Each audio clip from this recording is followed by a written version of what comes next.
എനിക്ക് ഇവിടെ രണ്ട് വാക്ക് പറയാൻ വേണ്ടി അവസരം തന്ന ദൈവമാതാവിനും തിരുക്കുമാരനും 1000 നന്ദി അർപ്പിക്കുന്നു. എൻ്റെ പേര് മോനിച്ചൻ കളപ്പുരയ്ക്കൽ, തോമസ് എന്നാണ് official name. Wife Litty Kalappurakkal. ഞങ്ങൾ ഇവിടെ വിയന്നയിൽ നിന്നും അവധിക്ക് വന്നതാണ്, 2 ആഴ്ചത്തെ ലീവിന് വന്നതാണ്. ഞങ്ങൾ ചങ്ങനാശ്ശേരി അതിരൂപപ്പെട്ട കൂത്രപ്പള്ളി ഇടവകാംഗങ്ങളാണ്. 23 വർഷമായിട്ട് ഞാൻ ഓസ്ട്രിയയുടെ തലസ്ഥാനമായ വിയന്നയിൽ ജോലി ചെയ്യുന്നു. കഴിഞ്ഞ മെയ് 16-ാം തീയതി ഞാൻ ഓൺലൈനിൽ ഉടമ്പടി എടുത്തു. കാരണം ഇവിടെ വന്ന് ഉടമ്പടി എടുക്കുവാനുള്ള സൗകര്യമില്ലാതിരുന്നതിനാൽ. പക്ഷേ വൈഫ് ലിറ്റി ഇന്ന് ഇവിടെ ആദ്യമായിട്ട് ഉടമ്പടി എടുത്തു. ഞങ്ങൾ ഇതിനു മുമ്പ് വന്നിട്ടുണ്ട്, പക്ഷേ ഇതിനു മുമ്പായിട്ട് ഉടമ്പടി എടുക്കുവാൻ സാധിച്ചിട്ടില്ല.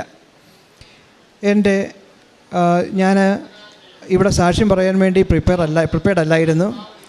കാരണം ഇന്നലെ ഞങ്ങൾ തമ്മിൽ ചർച്ച ചെയ്തതനുസരിച്ച് സാക്ഷ്യത്തിൻ്റെ ആദ്യ പകുതി വൈഫും, അത് കഴിഞ്ഞ് 2ാം പകുതി ഞാനും പറയാൻ വേണ്ടിയായിരുന്നു പ്ലാൻ ചെയ്തിരുന്നത്. ഇവിടെ വന്ന സിസ്റ്ററിനോട് സംസാരിച്ചപ്പോൾ സിസ്റ്റർ പറഞ്ഞു അത് പറ്റില്ല, ഒരാൾക്ക് മാത്രമേ സാക്ഷ്യം പറയാൻ പറ്റുള്ളൂ, മറ്റേ ആൾ കൂടെ നിൽക്കത്തേ ഉള്ളൂ. അപ്പോൾ ഞങ്ങളുടെ തീരുമാനത്തിലെത്തി ഞാൻ തന്നെ സാക്ഷ്യം പറയുക. ആ ഒരു ചുമതല എൻ്റെ തോളിൽ നിക്ഷിപ്തമായത് 1 മണിക്കൂർ മുമ്പാണ്. അതുകൊണ്ട് എന്തെങ്കിലും മിസ്റ്റേക്സ് ഞാൻ ഈ സാക്ഷ്യത്തിൽ പറയുകയാണെന്നുണ്ടെങ്കിൽ ദയവായിട്ട് നിങ്ങൾ ക്ഷമിക്കണമേ എന്ന് ആദ്യമായിട്ട് അപേക്ഷിക്കുകയാണ്. ഞാൻ നേരത്തെ പറഞ്ഞ പോലെ വിയന്നയിൽ താമസിക്കുന്നു. വൈഫ് അവിടെ നേഴ്സാണ്, ഞാൻ ഓഫീസിൽ വർക്ക് ചെയ്യുന്നു. പിന്നെ ഞങ്ങൾ കഴിഞ്ഞ ജൂലൈയിൽ വിയന്നയിൽ നിന്നും ഞങ്ങൾ റിലേറ്റീവ്സ് എല്ലാം കൂടെ തീരുമാനിച്ചു, ഒരു 40 പേരടങ്ങുന്ന പല രാജ്യങ്ങളിൽ നിന്നുള്ള ഞങ്ങളുടെ തന്നെ റിലേറ്റീവ്സ് ഫ്രാൻസിൽ ഒരു 2 ദിവസത്തേക്ക് ഒന്നിച്ചു കൂടാൻ വേണ്ടി തീരുമാനിച്ചു. ആ തീരുമാനിച്ചനുസരിച്ച് സ്വിറ്റ്സർലൻഡ് വഴി ഞങ്ങൾ ഫ്രാൻസിലെത്തി.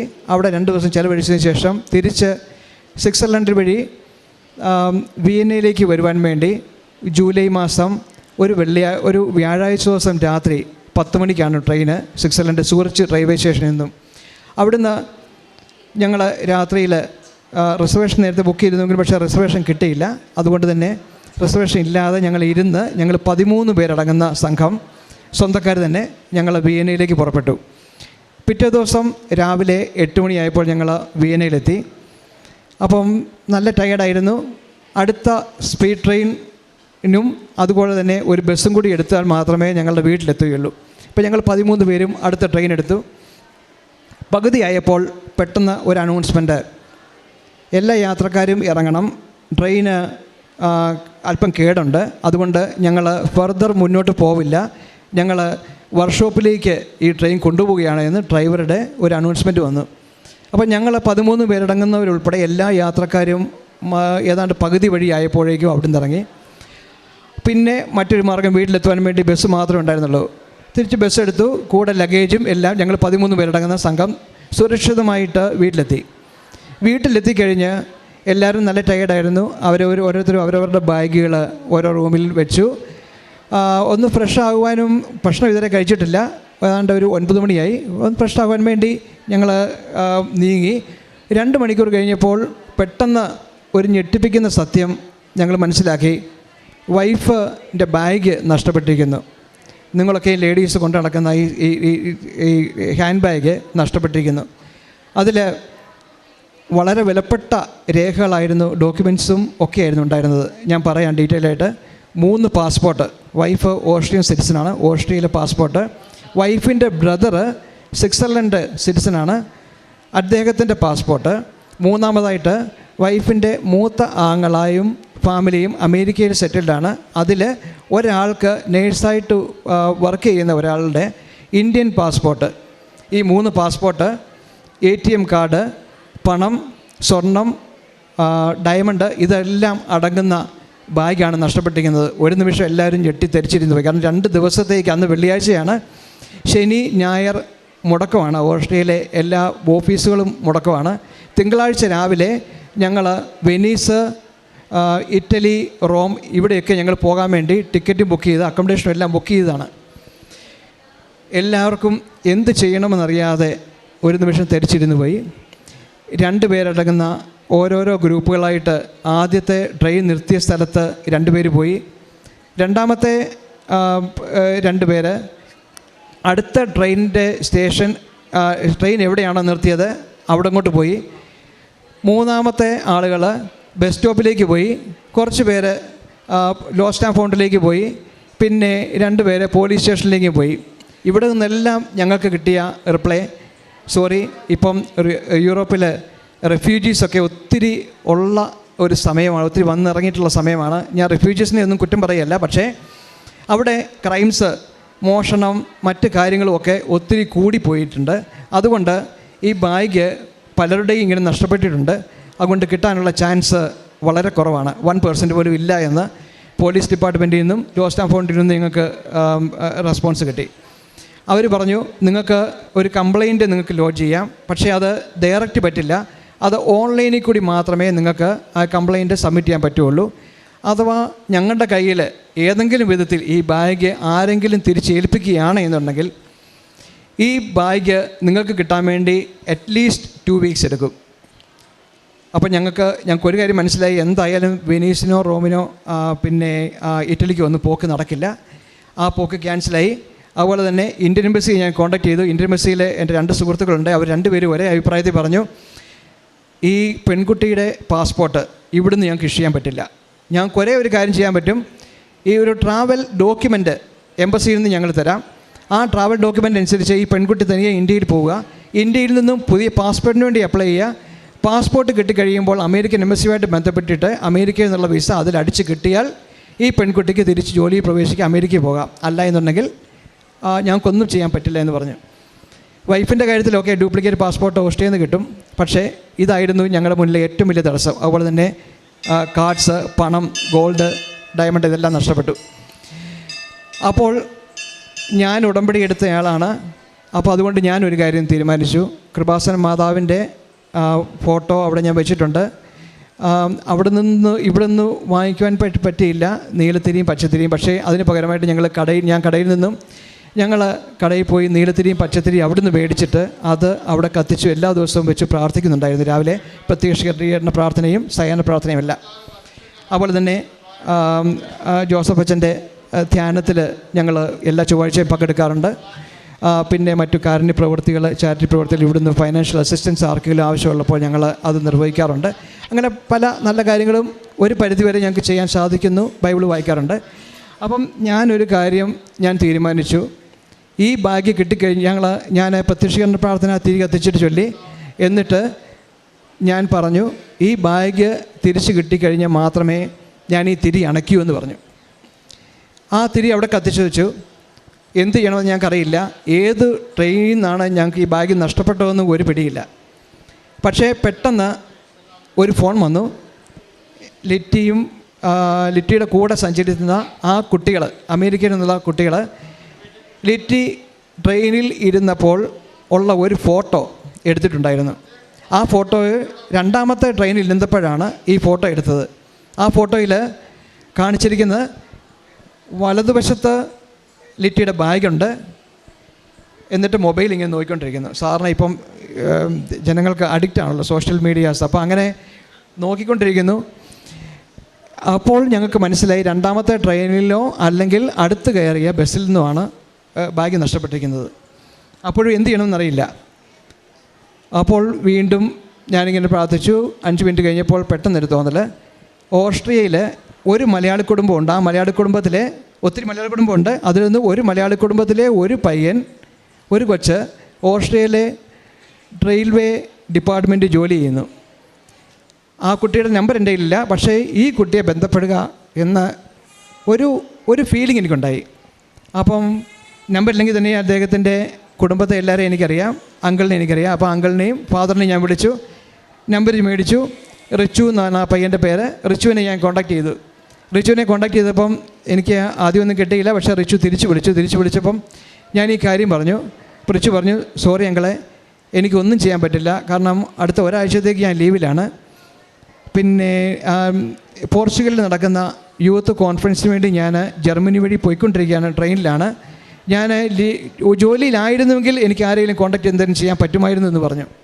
അവിടെയും നിരാശയായിരുന്നു ഫലം.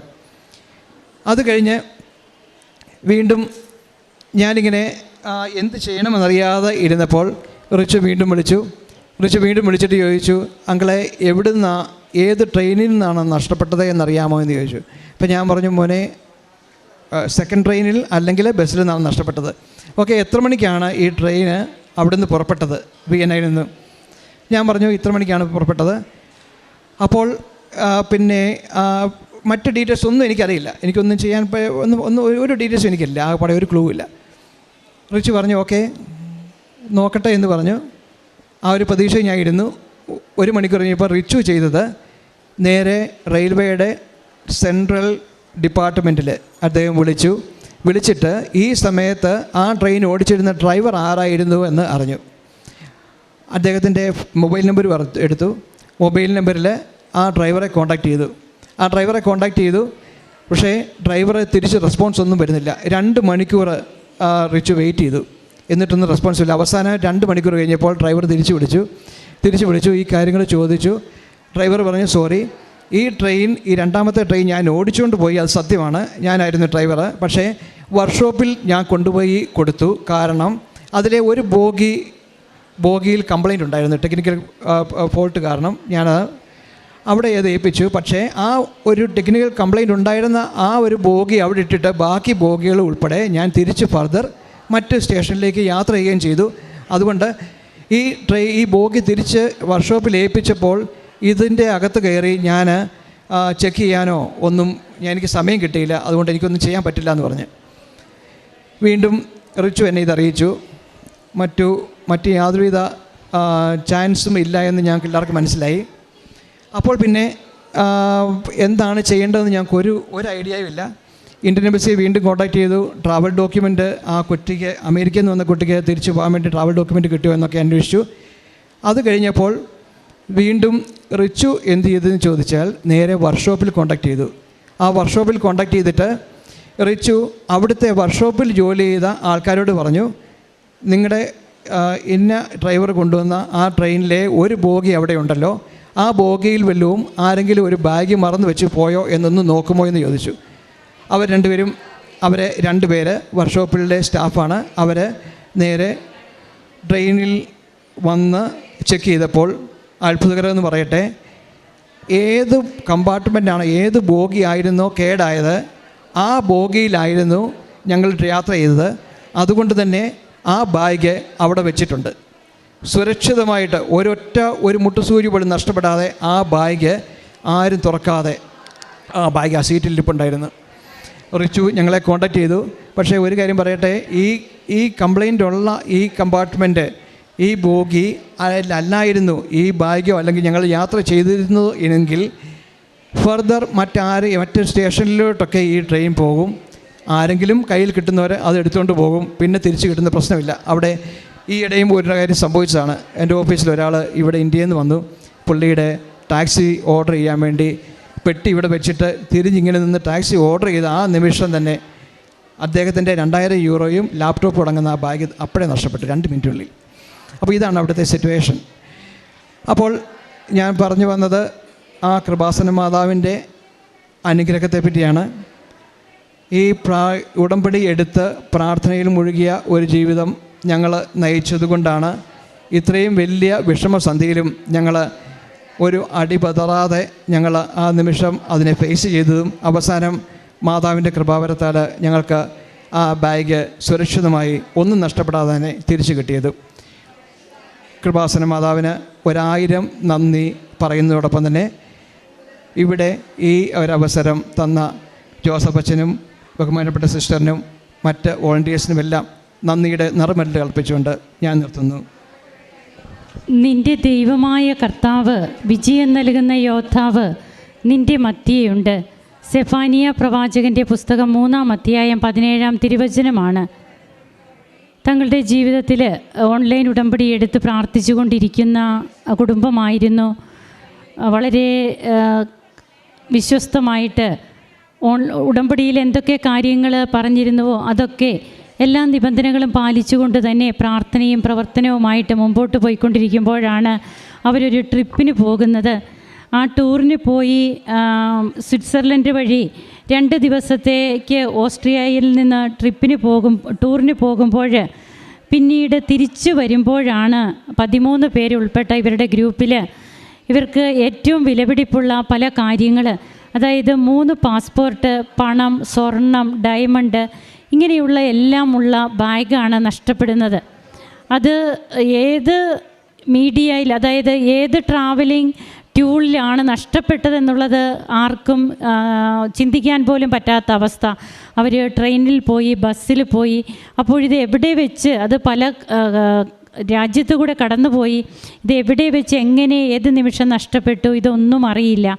അങ്ങനെ പരിശുദ്ധ അമ്മയുടെ തിരുസ്വരൂപത്തിന് മുൻപാകെ പിന്നീട് തിരി കത്തിച്ച് വെച്ച് പ്രാർത്ഥിക്കുന്നു എന്നാണ് നാം കേട്ടത്.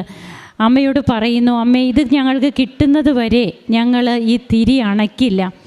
പിന്നീട് ഇവർ പ്രത്യക്ഷീകരണ പ്രാർത്ഥനയും ഒക്കെ പ്രാർത്ഥിച്ചുകൊണ്ട് അങ്ങനെ തുടർന്ന് കണ്ടിന്യൂസ് ആയിട്ട് പ്രാർത്ഥനയോടെ തന്നെ നിമിഷങ്ങൾ ചിലവഴിക്കുകയാണ്. അപ്പോഴാണ് ഈ മകന് ഉള്ളിൽ നിന്ന് ഒരു പേര് ആരോ പറഞ്ഞു കൊടുക്കുന്നു.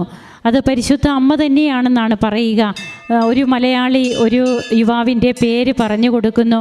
ആ പേര് കിട്ടിയത് കൊണ്ട് മാത്രം റെയിൽവേയിൽ ജോലി ചെയ്യുന്ന ഒരു മകനായിരുന്നു. അങ്ങനെ പിന്നീട് ആ പയ്യൻ്റെ പേര് കിട്ടുകയും അതിനുശേഷം പിന്നീട് ഓരോരോ കാര്യങ്ങളിലായിട്ട് എങ്ങനെയാണ് ഓരോ വഴികൾ ഓരോ കാര്യത്തിന് തുറക്കുന്നത്. അവസാനം കംപ്ലൈൻ്റായ ഒരു ബോഗി, ആ ബോഗി വർക്ക്ഷോപ്പിൽ കയറ്റിയിട്ടിരുന്നു. ആ ബോഗിയിൽ നിന്നാണ് പിന്നീട് ഇവർക്ക് യാതൊരു വസ്തുക്കളും നഷ്ടപ്പെടാതെ തന്നെ ആ ബാഗ് കിട്ടുന്നത്. അത് പരിശുദ്ധ കൃപാസന മാതാവിൻ്റെ മധ്യസ്ഥം ഒന്നുകൊണ്ട് മാത്രമാണ്, തങ്ങൾ ഉടമ്പടിയിലായിരുന്നത് കൊണ്ട് മാത്രമാണ് എന്നാണ് ഈ കുടുംബം ഒന്നടങ്കം വിശ്വസിക്കുന്നത്. അല്ലെങ്കിൽ അവിടെ സംഭവിക്കാമായിരുന്ന മറ്റ് കാര്യങ്ങൾ, അതിനു മുമ്പൊക്കെ ബാഗ് നഷ്ടപ്പെട്ടത് 2 മിനിറ്റ് കൊണ്ടൊക്കെ എങ്ങനെ ബാഗ് നഷ്ടപ്പെട്ടു ഒരു വ്യക്തിക്ക്, ഇതൊക്കെ ഇപ്പോൾ തന്നെ നാം കേട്ട് കഴിഞ്ഞതാണ്. അങ്ങനെ തങ്ങൾക്ക് നഷ്ടപ്പെടാമായിരുന്ന വലിയ തങ്ങളുടെ പല രേഖകളും അതുപോലെ തങ്ങളുടെ സ്വത്തും പണം എല്ലാം അതൊക്കെ പരിശുദ്ധ അമ്മയുടെ കരുതൽ കൊണ്ട് തങ്ങൾക്ക് ലഭിച്ചു. ഇന്ന് സാക്ഷ്യം പറയാൻ ഇവിടെ വന്നു. അതുപോലെ തന്നെ തീർത്ഥാടന ഉടമ്പടിയും ഇന്ന് തന്നെ എടുത്ത് ഈശോയെ മഹത്വപ്പെടുത്തി സാക്ഷ്യം പറഞ്ഞുകൊണ്ട് നിൽക്കുന്ന ഈ കുടുംബത്തോടൊപ്പം നമുക്ക് നന്ദിയോടെ കരങ്ങളടിച്ച് ഈശോയ്ക്കും അമ്മയ്ക്കും നന്ദി പറയാം. യേശുവേ നന്ദി, യേശുവേ സ്തുതി, യേശുവേ ആരാധന. അത്യപൂർവ ദൈവാനുഭവങ്ങൾ ഇനി നിങ്ങൾക്കും സ്വന്തം. ഈ യൂട്യൂബ് ചാനൽ ഇതുവരെ സബ്സ്ക്രൈബ് ചെയ്തിട്ടില്ലെങ്കിൽ ഇപ്പോൾ തന്നെ സബ്സ്ക്രൈബ് ചെയ്യുക. ഈ വീഡിയോ ഇപ്പോൾ തന്നെ നിങ്ങളുടെ സുഹൃത്തുക്കൾക്ക് ഷെയർ ചെയ്തുകൊണ്ട് കർത്താവിൻ്റെ പ്രേക്ഷിതരാകുക.